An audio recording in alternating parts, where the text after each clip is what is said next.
Hello everyone and welcome to the end of Split checkpoint stream made possible by Kia France.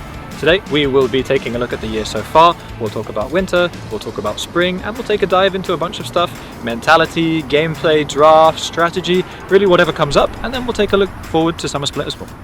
We'll be answering questions from all of the fans and we'll talk about what went well and what didn't go so well and why we are still super confident going into summer.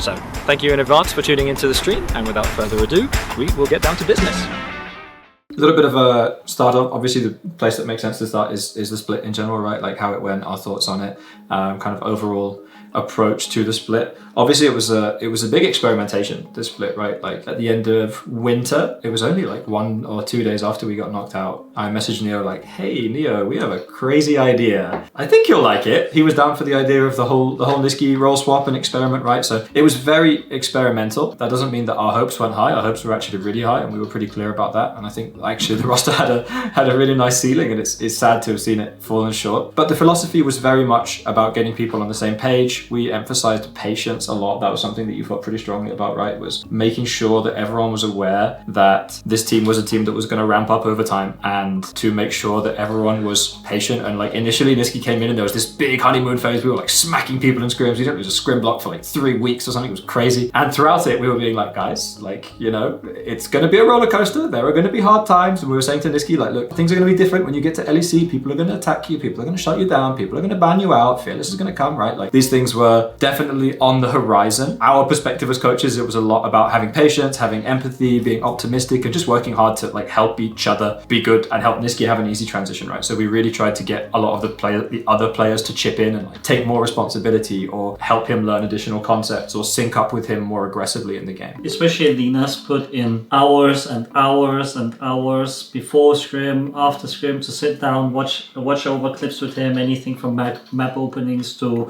team fights to communication sequences, and I think that in hindsight also took a big toll on Mr. Linas, right? Like he had so many responsibilities throughout the split, and sort of like the development rate for Nisqy, we wanted to be really patient and we gave him a lot of space to grow, but realistically at the end of the split, we were still at a point where Linas had too many responsibilities. But yeah, for sure the approach was very much one of working really hard, spending a lot of time outside of the game together. Normally we're a team and we're a staff that does like a huge amount of outside of the game kind of extra stuff. Like we play a lot of sport and we still did that.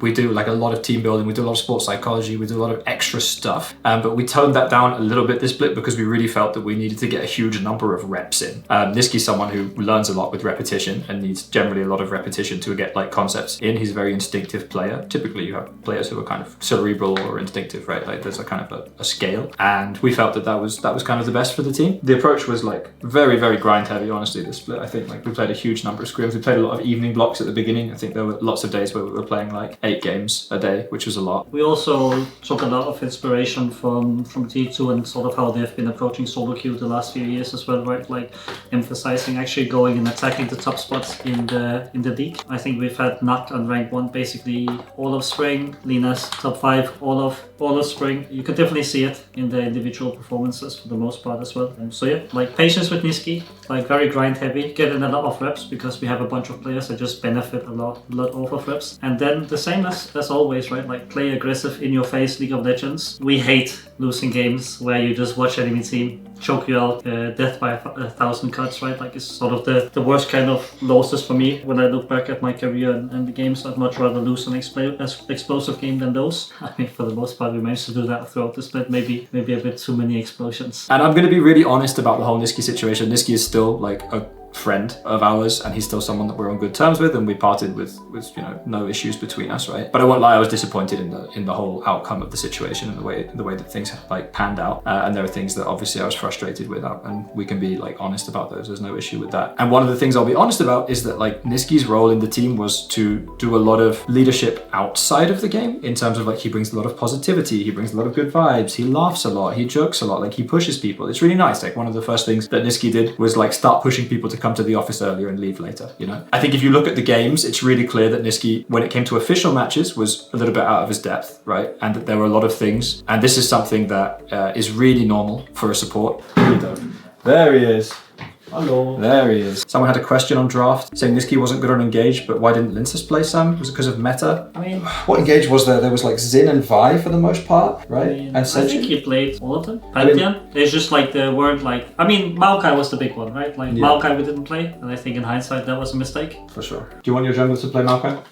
I mean, I prefer him playing Vi more. Right? Yeah, I Vi's like really Vi good too. champ, yeah. Vi is an awesome champ. Vi and Maokai, just Vi, play Maokai those should be champs. played Yeah. more. I Just agree. Vi and Maokai. But I think he played a lot of engage champs. I think even like Nafidi ended up working as a soft engage champ because the champ just goes into people, takes Yeah. out spells, and then creates space in a different way for her teammates. So I think that's probably like his best champ of the split together with Pantheon. For sure. Yeah, we kind of consider those two champions to be Engage, right? Because they can just go in and then press their invulnerability button and like start a fight. Can you understand why some fans are really mad with Kasi make joke? No, I can't. I've worked with Kasi since 21 and like that's not gonna change. That's who Kasi is, right? Like one of his coping mechanisms is humor and jokes and fucking around. And I think we had like this big blow up with Yoya and Niski back then, and it's just different people like respond to grief or sadness in different ways, right? And like I don't care if my player is crying or he's laughing or whatever he is, as long as he's processing his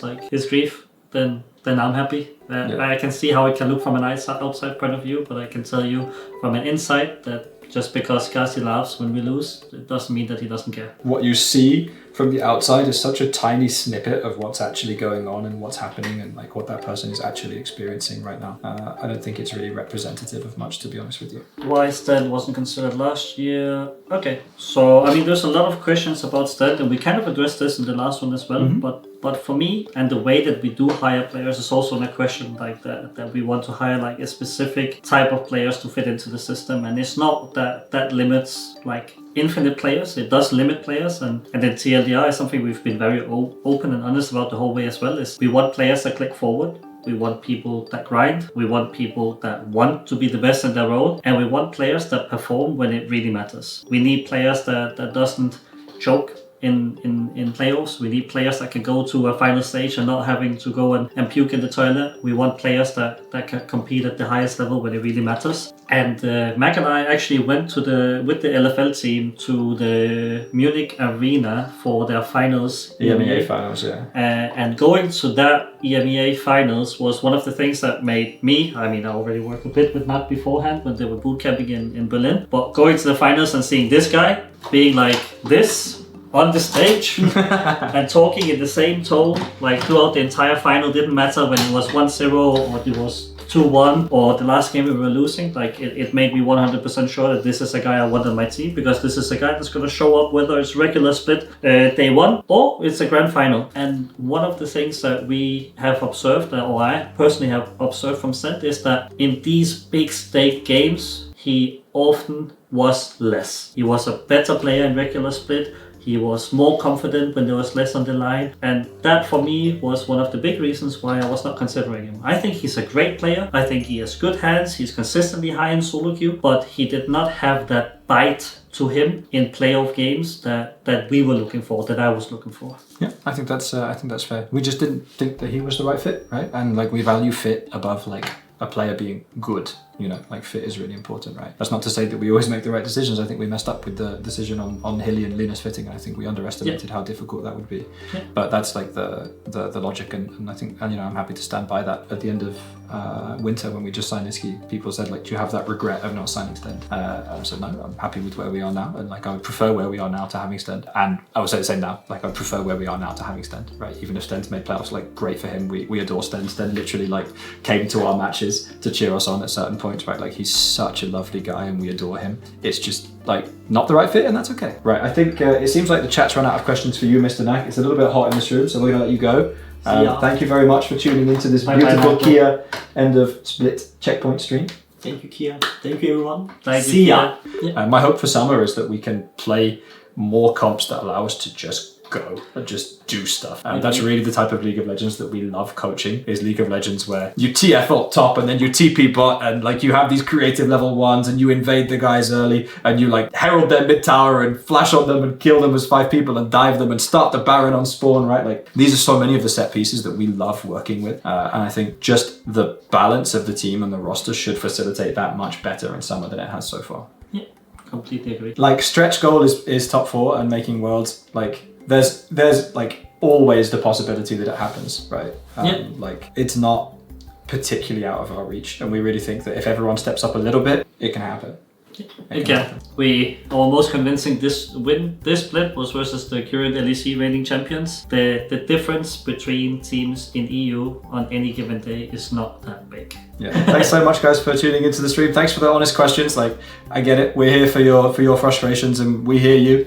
And we're pretty frustrated too, right? Honestly, really gearing up to like go to war in summer. So thank you so much for all the support. As always, you guys are freaking awesome. Thank you so much for tuning in. Thank you, Kia, for making the stream possible. Kia France, represent. Let's go. Thank you so much in advance for all the good wishes and the good vibes in summer. Please continue to support the players as best you can, and please keep coming to us with honest questions and criticism. We'll do our absolute best to answer you guys. Give love to the players, give support to the players, because like it really means a lot. It really means a lot, and the confidence and the general like momentum and vibe going into it is such a massive deal. And our big project for this summer is really making everyone believe that anything's possible, and that starts with us and bringing that to you guys. So I really hope that you guys believe in us. I hope we've answered your questions honestly and fairly, and I hope that we're deserving of your support. Yeah. Thank you, guys. We'll earn your trust in summer. We'll do better. Big love, guys.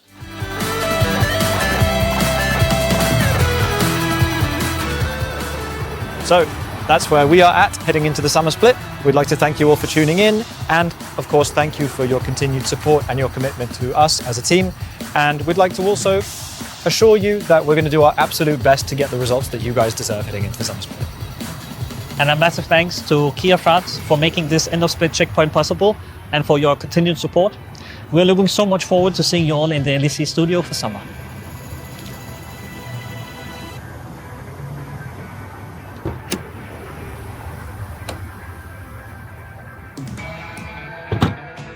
Ready? Ready.